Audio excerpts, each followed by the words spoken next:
Bienvenidas amigas y amigos a un nuevo episodio aquí en el canal del Dr. Carballo Life. Y lo prometido es deuda, os prometí explicaros un poco cuáles son las causas y qué es lo que pasa en los catarros, estos catarros que se prolongan más de 15 días. Vamos a empezar con las causas, ¿no? ¿Qué es lo que puede causar? Porque habitualmente un catarro no suele durar más de 7-10 días, ¿no?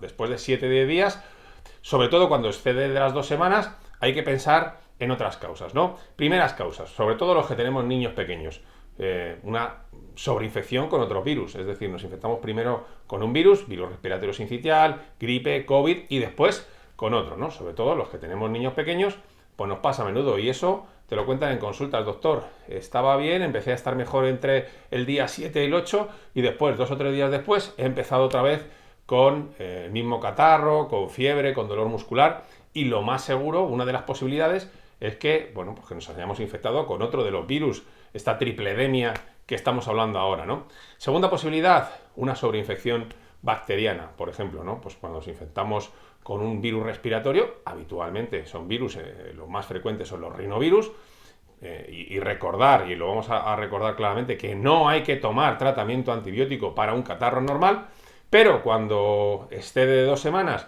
cuando seguimos con fiebre, por encima de 38, 38 y medio, cuando además seguimos con tos muy productiva, con un esputo que es feo, verde, herrumbroso, marrón, pues puede que haya una sobreinfección bacteriana. ¿Qué hacemos los médicos? Pedimos una radiografía de tórax, vemos si hay infección o neumonía, auscultamos, por eso es tan importante ver a los pacientes y no verlos en telemedicina o por teléfono. Hay que auscultar a los pacientes y vemos efectivamente si hay un déficit en la auscultación, si hay alguna patología que estamos observando en alguna base pulmonar y en base a eso podemos poner un tratamiento antibiótico. Otra de las posibilidades, pues por ejemplo que sea una alergia, son más raras en esta estación del año, pero también ocurren, ¿no? Y otros diagnósticos, como por ejemplo la enfermedad pulmonar obstructiva crónica, gente muy fumadora o gente fumadora que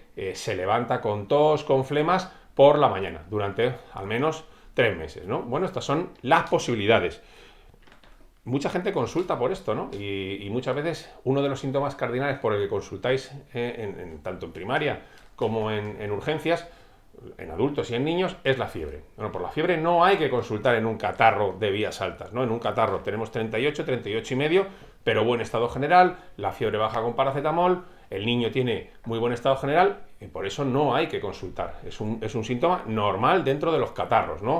Incluso dentro del virus respiratorio sincitial, de la gripe, incluso del COVID. La fiebre es algo normal dentro de una infección, es una respuesta normal del organismo. ¿Cuándo hay que consultar? Cuando esté de 2 semanas, cuando la fiebre es muy alta, por encima de 40 grados, estamos hablando de 39 y medio, 40 grados, pues en ese caso es una fiebre muy alta que habitualmente interfiere con el estado general, tanto del niño como del adulto, como por ejemplo cuando tosemos con sangre o, ya os digo, cuando la fiebre se prolonga más de 2 semanas. Entonces hay que consultar. ¿Qué es lo que hacemos los médicos? Lo primero es evaluar al paciente. Muy importante que nos cuente la historia clínica, hacer una auscultación, incluso coger una saturación de oxígeno, ver el trabajo respiratorio y en base a eso ponemos tratamientos, ¿no? ¿Qué tratamientos podemos poner? Por ejemplo, broncodilatadores, ¿no? Hay mucha gente que viene con sibilancias, con pitos, al final de la aspiración, en la aspiración, y cuando auscultamos lo vemos, ¿no?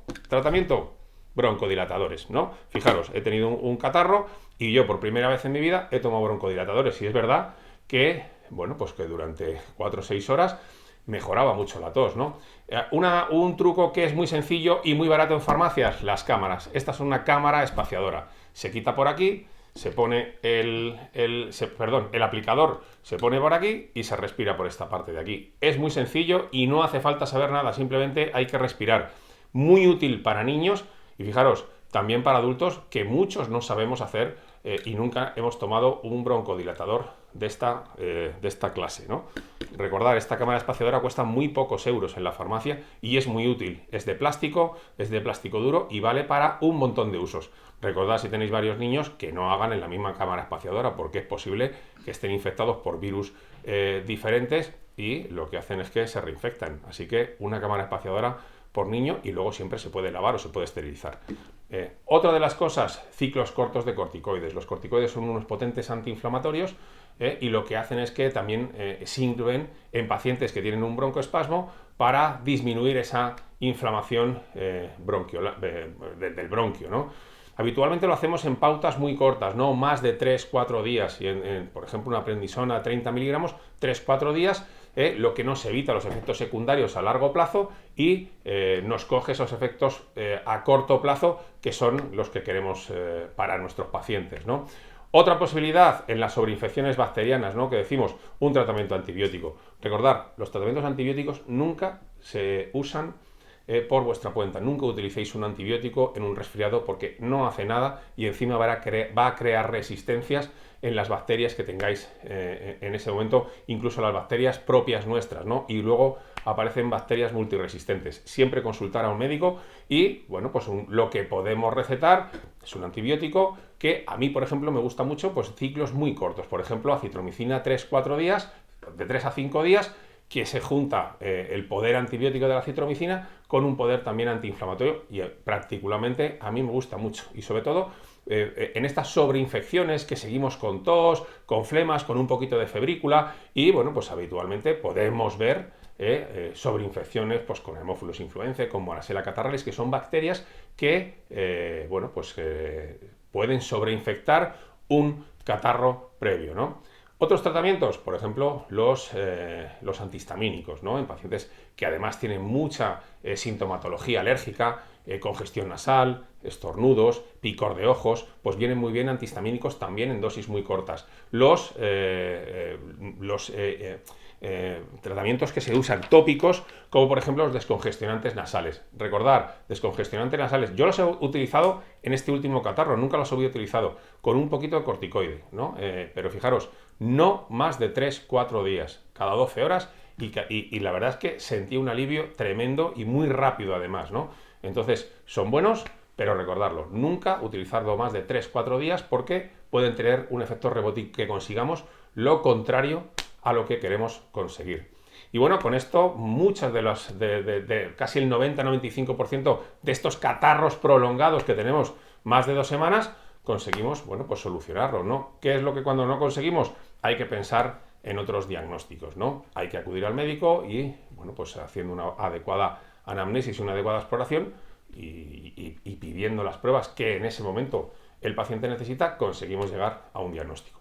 Catarros que estamos viendo entre 7 y 10 días, pues habitualmente no hay que consultar por eso al médico. Podemos tratarlo con paracetamol, con ibuprofeno, también en niños, ¿no? El Dalsi, el Apiretal, y si el niño tiene buen estado general, no hace falta consultar ni siquiera aunque tenga fiebre de 38, 38 y medio.